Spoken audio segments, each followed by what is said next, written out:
حلوای کشدار عربی طعم خاص و لذیذی داره که برای مجالس و مهمونی حرف نداره. با اکوکوک و آموزش فوت و فن این خوشمزه بی‌نظیر همراه باشید. 2.5 پیمانه شکر، 3 پیمانه آب روی حرارت بذارید تا شکر ذوب بشه. نصف پیمانه گلاب، مقداری عصاره زعفران بریزید و 1 دقیقه که جوشید خاموش کنید و بذارید کنار تا سرد بشه. 1 پیمانه آرد سفید رو داخل تابه علک کنید.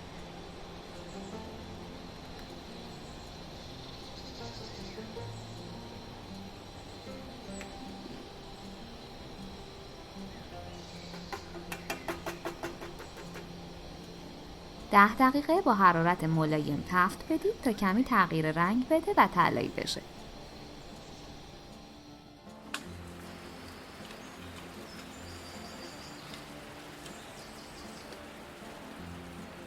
یک پیمانه نشاسته ذرت رو علک کنید.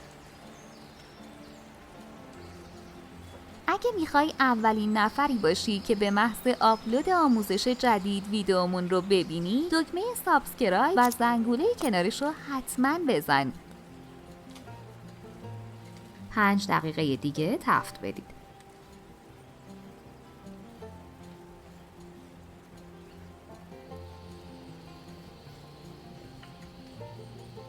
حرارت رو خاموش کنید و 1 پیمانه شیر خشک قنادی و علک و مخلوط کنید.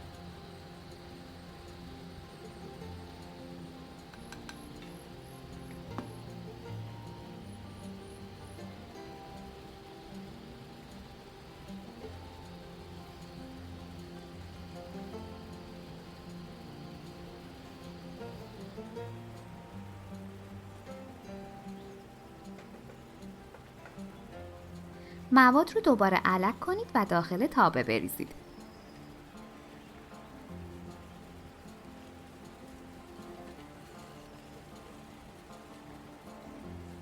عزیزان، تک تک لایک ها و کامنت های پرمهری که میذارید برامون بسیار با ارزشه. به ما انگیزه میده تا آموزش ها رو با اشتیاق بیشتری براتون تهیه کنیم.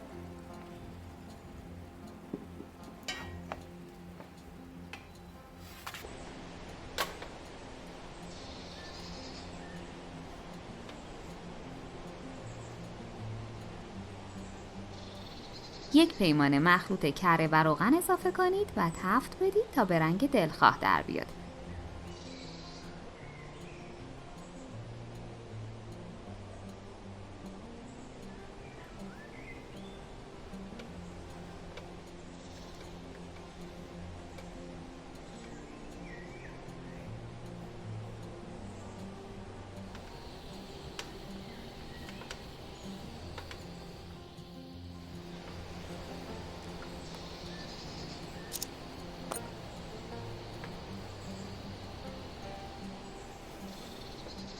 شربت رو کم کم اضافه و مخلوط کنید.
حلوا که یک دست شد داخل ظرف بریزید.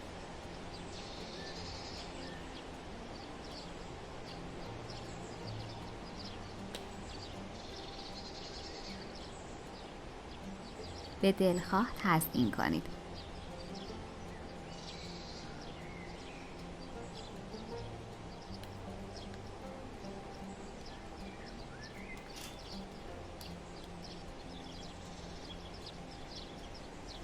برای ماسوره زدن عالیه.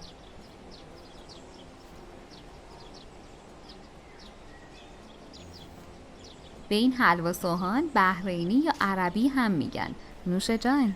اگه از این آموزش خوشتون اومد باید بگم که ویدیوهای جالبتری هم توی کانالمون داریم که حتما باید ببینید. ممنون از وقتی که گذاشتید و این آموزش رو تماشا کردید. ما همیشه منتظر نظرات خوب شما عزیزان در کامنت ها هستیم.